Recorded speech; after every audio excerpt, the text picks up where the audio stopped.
എടാ നകുല, ഈ ഇപ്പം എൻ്റെ ഓളെ കൂടെ നിൽക്കുക വേണ്ട. എടാ നാട്ടുകാർ തെണ്ടികൾ എന്താ പറഞ്ഞോട്ടെ, നിങ്ങൾ ഡോക്ടർ പറഞ്ഞു മാത്രം കേട്ടാൽ മതി. അല്ല, ഇതെല്ലാം ഡോക്ടർ ശാലിനിയോടല്ലേ പറഞ്ഞേ? എടാ, പ്രഗ്നന്റ് ആയ ശാലിനിയോട് ഇനി മറ്റെന്തെങ്കിലും ഉണ്ടെങ്കിൽ പോലും ഡോക്ടറിന് പറയാൻ പറ്റുവാ? പറയോ? എടാ ജിത്തു, നീ ഈടുത്ത കമ്പനി വിട്ടിട്ട് ആ കൗസുകത്തിന്റെ പുത്തുമാന്റെ കൂടെ കുടിക്കുക. ടൈമായിട്ടുണ്ട്. എടാ നകുല, എനിക്ക് പരിചയമുള്ള ഒരു മെഡിക്കൽ റെപ്പിനോട് ഞാൻ ഈ കാര്യം ചോദിച്ചിനേനു. ഓൻ പറഞ്ഞതും നമ്മളെ നാട്ടുകാർ പറഞ്ഞു നടക്കുന്നതും ഏകദേശം സെയിം ആണ്. എടാ നൗല, ഇവൻ പറഞ്ഞു കേട്ട് നീ പേടിക്കണ്ടേ. നമുക്ക് ആ രാജു ഡാക്ടറെ നേരിട്ട് പോയി കാണാം. അയാളാകുമ്പോൾ ഉള്ള പോലെ പറയും. ഇനി വേണ്ട, നമ്മൾ പോയിക്കോളും. വെറുതെ ഓരോന്ന് പറഞ്ഞു പേടിപ്പിക്കാൻ. ഈ കൺസീവ് ആകുന്ന ആള് ആദ്യത്തെ 3 മാസത്തേക്ക് സൂക്ഷിക്കണമെന്ന് ഞങ്ങൾ ഡോക്ടേഴ്സ് പറയാറുണ്ട്. ഇത് കേൾക്കുമ്പോൾ എല്ലാവരും വിചാരിക്കുന്ന വയറിന് ഇളക്കി നടന്ന യാത്ര, ഈ സ്കൂട്ടർ യാത്ര, കട്ടറി ചാടൽ, ഇതൊക്കെ ഒഴിവാക്കണമെന്ന് മാത്രമാണ്. അത് മാത്രമല്ല, ഈ സമയത്ത് കൺസീവ് ആകുന്ന ആളുകൾക്ക് മെഡിസിൻ കൊടുക്കാൻ പറ്റില്ല. അതുകൊണ്ട് തന്നെ ഇവർക്ക് അസുഖം വരാതെ സൂക്ഷിക്കണം. അതൊന്നും ഇപ്പം പറഞ്ഞിട്ട് കാര്യമില്ലല്ലോ ഡോക്ടറെ. ഇതിനോട് കുഞ്ഞിനെന്തെങ്കിലും ബുദ്ധിമുട്ടുണ്ടോ? അതാണ് ഇപ്പം അമ്മ അറിയേണ്ടത്. സാധാരണ പ്രീമച്ചർ സ്റ്റേജിൽ ചിക്കൻ ബോക്സ് വന്നാൽ അമ്മയ്ക്കോ കുട്ടിക്കോ പ്രോബ്ലം വരാൻ സാധ്യതയില്ല. പക്ഷേ 6 to 13 വീക്സ് വരെ ചില കോംപ്ലിക്കേഷൻസ് ഉണ്ടാകാൻ സാധ്യതയുണ്ട് താനും.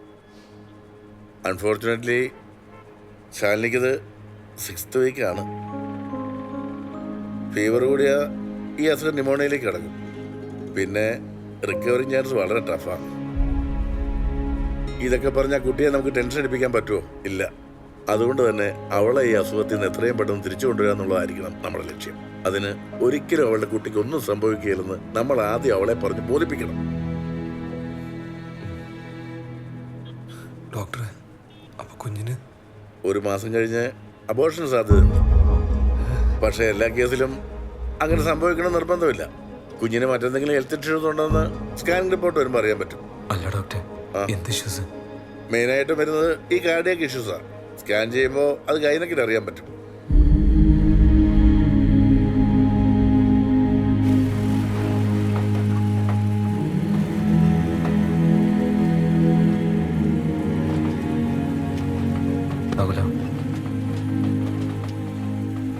നിങ്ങൾക്ക് എന്തെങ്കിലും പറഞ്ഞ് സമാധാനിപ്പിക്കാം.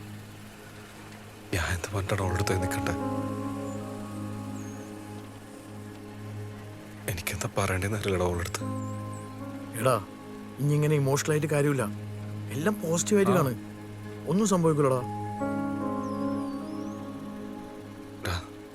നമ്മളത്ര കൊതിച്ചാന്നൊരു കുഞ്ഞിന് വേണ്ടി ആ കുഞ്ഞ് പോയി പോകുന്ന പറഞ്ഞാൽ ഒക്കെ സഹിക്കാൻ പറ്റില്ലടാ. കുറപ്പാ ഓക്കൊന്നും പറ്റുന്നേയുള്ളൂ എനിക്കിപ്പോ. എടാ, ഓക്കൊന്നും പറ്റൂല. എനിക്കറിയില്ല എന്താ ചെയ്യേണ്ടതെന്ന്. ഇപ്പം പേടിയാവുന്നു.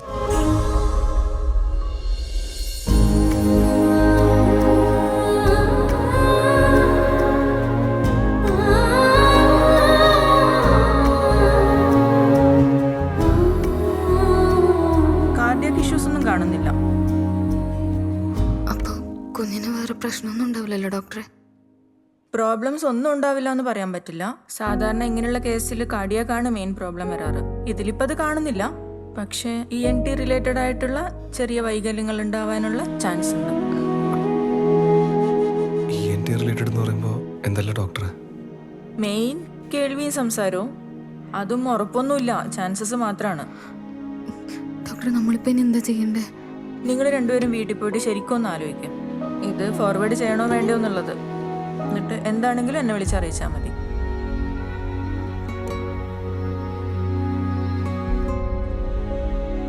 അമ്മ പറ, നമ്മളെന്താ ചെയ്യണ്ടേ?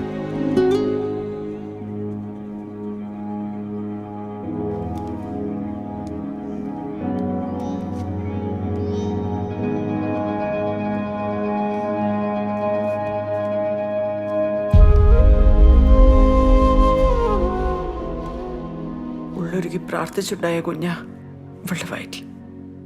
അതിനൊരു കുറവും വരത്തില്ല ദൈവത്തിന്.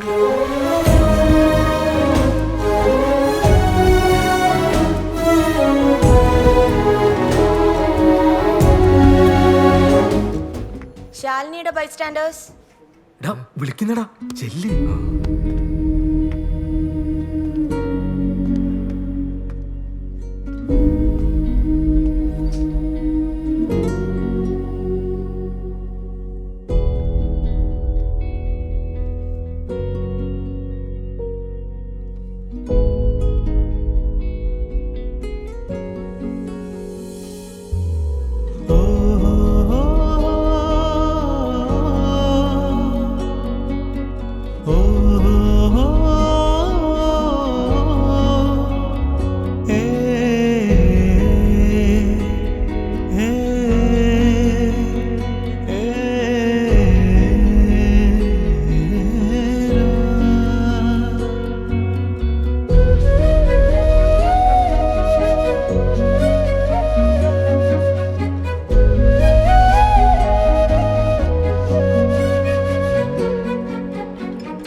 ദുനിയാവിലെ ആ സുന്ദരമായ കാഴ്ച ഞാനിന്ന് കണ്ടു. ഇനി ആ കാഴ്ചക്ക് ഒരു കുറവില്ല എന്നറിയണം.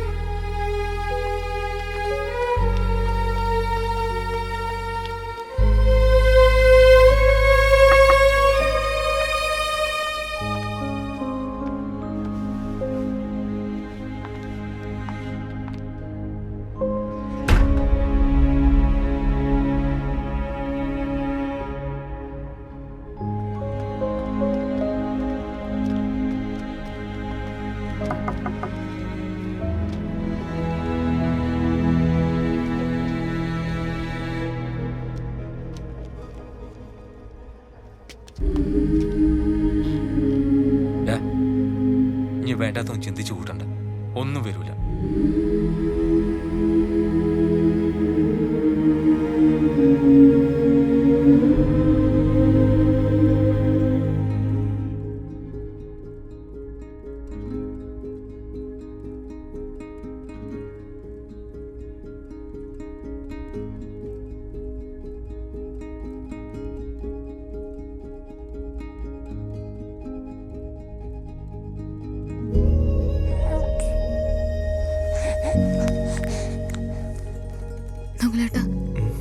ടെസ്റ്റ് കഴിഞ്ഞിട്ട് എന്തായി? എനിക്ക് ചിക്കൻ ബോക്സ് വന്നാലും ഇവൻ അറിഞ്ഞിട്ടേ ഇല്ല. ഒരു കുഴപ്പമില്ലടി, ഒരു കുഴപ്പമില്ല.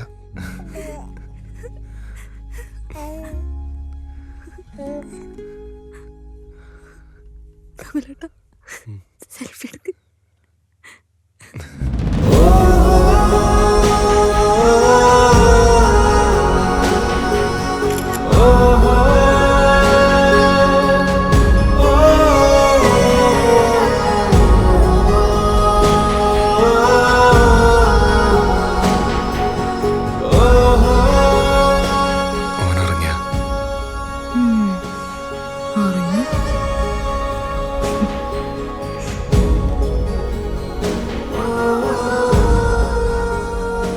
എടാ, ആദ്യമൊക്കെ ആവുമോന്നുള്ള പേടിയുണ്ടാകുക. ഒന്നായി കഴിഞ്ഞാലല്ല മോനെ, പിന്നെ ആയി പോവോന്നുള്ള പേടിയുണ്ടാകുക.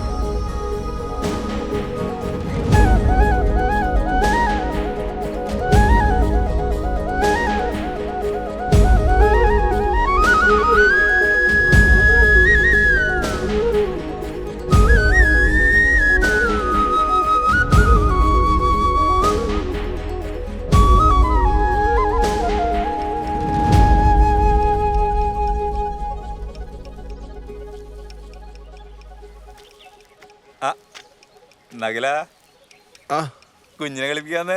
ആ ഇനി എത്ര വയസ്സായിടാ? 1.5. 1.5 ആയില്ലേ? ഒന്ന് പോയി ഒന്നെന്ന് പറയാൻ വേറൊന്നൂടെ വേണ്ടടാ.